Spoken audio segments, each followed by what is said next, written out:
No ignores la palabra, ni el poder. Hola, estimado oyente de Letra y Espíritu. ¿Cómo has estado? Hace unas 2 semanas, una persona que escuchó nuestro podcast escribió en los comentarios y nos dejó una interrogante. Él escribió algo así como: saludos, hermana. Quisiera felicitarla por el estudio bíblico. Muy bueno. Sin embargo, por favor, recuerde que la letra mata. Me pareció que su comentario era muy interesante y necesario, y le prometí una explicación formal. Después de todo, nuestro ministerio había cambiado de nombre recientemente y hasta ahora nunca habíamos hablado sobre el tema. Así que, hablemos. Bienvenido. En primer lugar, lo que nos movió a cambiar el nombre del podcast fue principalmente el deseo de hacerlo más accesible a la gran mayoría de oyentes y lectores de habla hispana, muchos de los cuales no son necesariamente bilingües y para quienes un título en inglés podría resultar un poco confuso.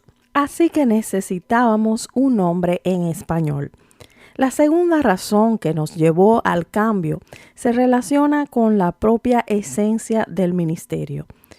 Cuando surgió Small Fish Reflections, o Pescadito, como también le llamábamos al principio, se trataba únicamente de un blog de estudios bíblicos. Nunca pensé que se convertiría en un podcast de audio. Ni siquiera existía una página web oficial. Pensamos que Letra y Espíritu es un nombre apropiado que refleja la propia esencia del ministerio. Es decir, por una parte el blog escrito y por otra los estudios y reflexiones en audio o video.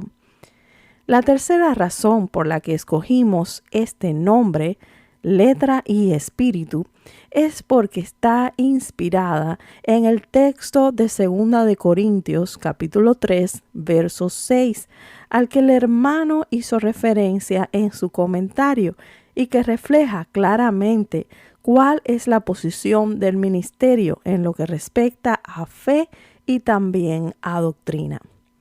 2 de Corintios capítulo 3 versos del 5 al 7 en la Nueva Biblia de las Américas dice lo siguiente: no que seamos suficientes en nosotros mismos para pensar que cosa alguna procede de nosotros, sino que nuestra suficiencia es de Dios, el cual también nos hizo suficientes como ministros de un nuevo pacto, no de la letra, sino del Espíritu, porque la letra mata, pero el Espíritu da vida. ¿Se ha preguntado usted alguna vez por qué aquellas denominaciones cristianas que enfatizan especialmente el discipulado, el estudio bíblico y los temas doctrinales tienden a descuidar todo lo relacionado con la experiencia cristiana, es decir, aquellas manifestaciones, dones y ministerios sobrenaturales del Espíritu Santo? Por otro lado, ¿por qué será que la gran mayoría de las congregaciones donde la oración, las disciplinas espirituales, el ayuno y el mover del Espíritu en general tienen prioridad, carecen algunas veces de base bíblica sólida? Espero que comprenda lo que trato de decir. Personalmente he estado en ambos lados de la balanza y he observado esto. Hace unos años atrás estuve de visita en una iglesia donde aún la competencia bíblica traía preguntas como esta. Mencione cuántos pies medía el arca de Noé, ancho por largo por alto. ¿Sabe la respuesta? Grandioso. No estoy desacreditando esta clase de conocimiento bíblico. Sin embargo, Me molesté gravemente ese día cuando noté que los mismos hermanos que podían recitar de memoria las medidas exactas del arca de Noé mostraban mucho menos interés en el mensaje de la noche que en el partido de tenis de mesa que habían preparado para tener después del servicio dentro del edificio de la iglesia. Créame que no estoy exagerando en lo absoluto. Desgraciadamente, también he estado en congregaciones donde me he cuestionado seriamente si los miembros más antiguos y respetados, incluyendo el liderazgo, han escuchado alguna vez un verdadero estudio bíblico. Dios sabe que no lo digo con orgullo o por vanagloria. Simplemente es evidente que aquellos que aman a Dios y son fervientes en el Espíritu, aún después de tantos años en el Evangelio, pueden no haber aprendido nada de las Escrituras. Y sabe que es aún más preocupante. Cada mensaje, cada servicio y cada ocasión para exponer la palabra de Dios se utiliza para ofrecerle a la congregación una interpretación muy superficial o inflada del texto bíblico. Superficial porque se trata solamente de un discurso motivacional o de superación personal. No hay profundidad ni compromiso con la verdad. Inflada porque siempre se toma una pequeña porción o un versículo aislado, se saca de su contexto original, se le interpreta sin tener en cuenta las normas más elementales de interpretación bíblica, se le da una connotación hiperespiritualizada a gusto del predicador y se le presenta como evidencia para demostrar un punto de vista personal, conseguir un objetivo económico o establecer una doctrina que la misma Biblia no enseña. En el peor de los casos, se puede usar consciente o inconscientemente para manipular a una congregación que cree, pero carece de la base bíblica para juzgar si lo que está escuchando viene realmente de Dios o es producto de la imaginación humana. Permítame decirle que una persona puede sentarse por 30 años en el banco de una iglesia así, vistiéndose como cristiano, hablando como cristiano, cantando como cristiano, orando como cristiano y aún llegar a formar parte del liderazgo de la iglesia local y carecer de la formación bíblica más elemental. Es por esta razón que hay líderes en las congregaciones que no tienen la madurez espiritual necesaria, ni el tacto, ni la motivación correcta para ejercer su autoridad en amor dentro de su grupo de influencia, pues son ignorantes de la palabra. En una ocasión, un grupo de saduceos se acercó para intentar ridiculizar a Jesús con una pregunta difícil sobre el tema de la resurrección. Este pasaje lo encontramos en el Evangelio de Mateo, capítulo 22, versos 24 al 28. Maestro, Moisés dijo que si un hombre muere sin haber tenido hijos, su hermano debía casarse con la viuda. De esa manera, los hijos que tuvieran serían considerados hijos del hermano fallecido. Una vez hubo 7 hermanos que vivían entre nosotros. El primero se casó, pero más tarde murió sin dejar hijos. Su hermano se casó con la viuda. Lo mismo pasó con el segundo, el tercero y con todos los 7 hermanos. Después, la mujer también murió. puesto que todos los hermanos se habían casado con ella el día en que la gente resucite. ¿De quién será esposa la viuda? Los saduceos eran un grupo aristocrático de linaje sacerdotal y aliado de Roma. Conformaron una de las sectas político-religiosas más influyentes del primer siglo judío. A diferencia de los fariseos, los saduceos se caracterizaron por su rechazo de la tradición y la ley oral en favor de la ley escrita y particularmente del Pentateuco o la ley mosaica. De acuerdo con ese concepto tan reducido del canon del Antiguo Testamento, es decir, solo aceptaban los primeros 5 libros de la Biblia, los saduceos negaban enérgicamente la existencia de ángeles o espíritus, la predestinación, la inmortalidad del alma y la resurrección del cuerpo. Jesús, conociendo la verdadera intención de ellos, utilizó la ley escrita que ellos aceptaban como únicas escrituras sagradas para darles una excelente lección doctrinal. Ustedes están equivocados, dijo Jesús, porque no saben lo que dicen las escrituras, ni conocen el poder de Dios.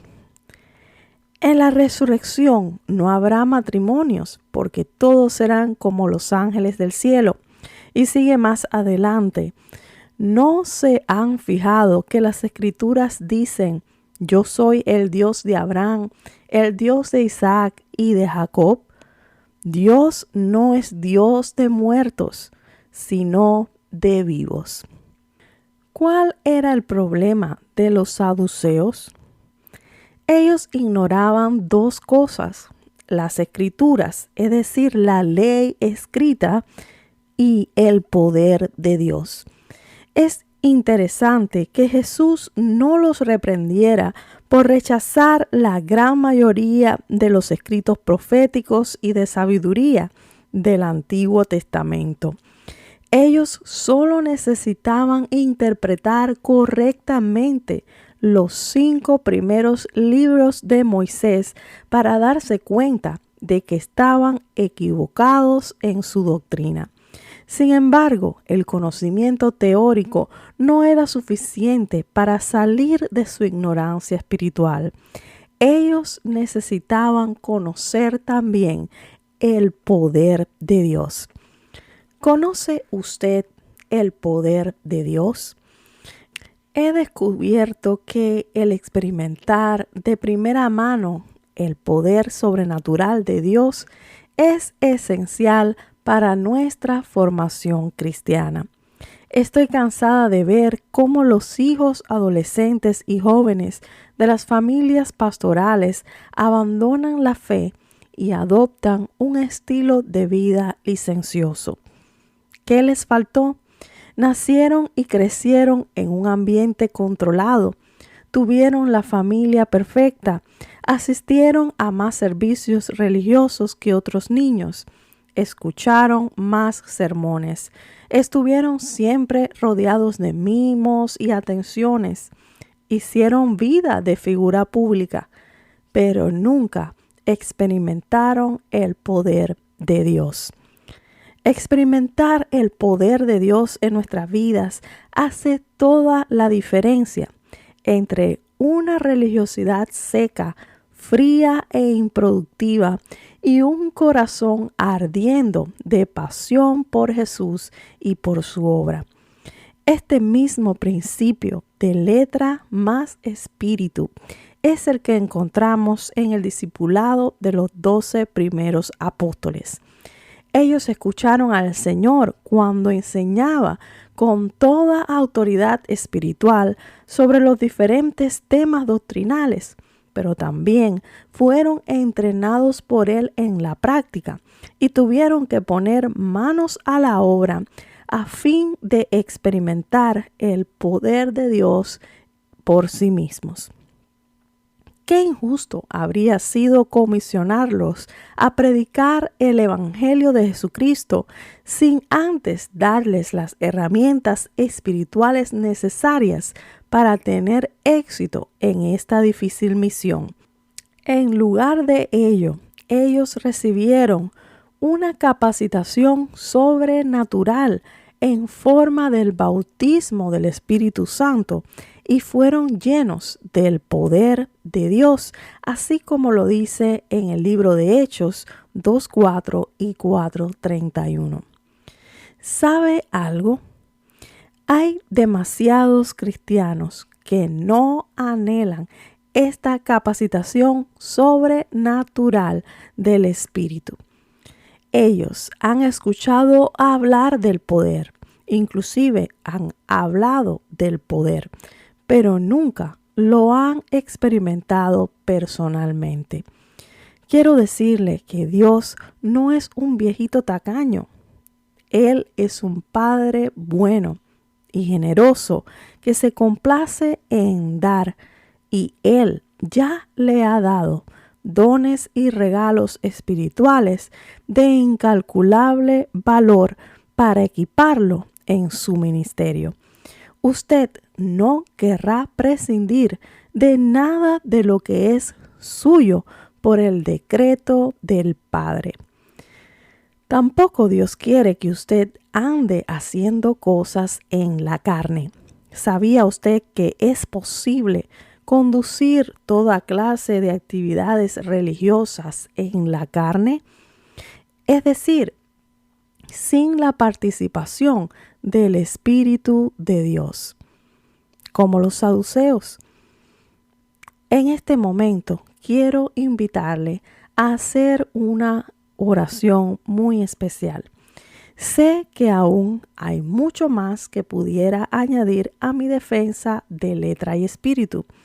Por favor, espérelo, téngame paciencia, ya casi está listo. Pero ninguna cosa es más importante ahora mismo que esta oración. Si tú también sientes que has estado ignorando las Escrituras, o si por el contrario le has estado restando importancia al poder de Dios obrando en ti y a través de ti, haz un alto ahora. Padre, no soy un saduceo, soy un discípulo de Cristo. Me doy cuenta que he sido enseñado e instruido solo de un lado de la vida cristiana. Me ha faltado la otra. Señor, perdona mi ignorancia. Trabaja con mi corazón endurecido. Concédeme entendimiento y balance en mi experiencia cristiana. Me arrepiento por intentar minimizar o apagar el mover de tu espíritu en mi vida. Te agradezco por todos los dones y ministerios sobrenaturales que has regalado a la iglesia y te pido que estos se manifiesten en mí y a través de mí para cumplir tu propósito. Me arrepiento por no mostrar un mayor compromiso con el estudio diligente de las Sagradas Escrituras. Señor, amo tu palabra y te agradezco por el privilegio de leerla, interpretarla, aplicarla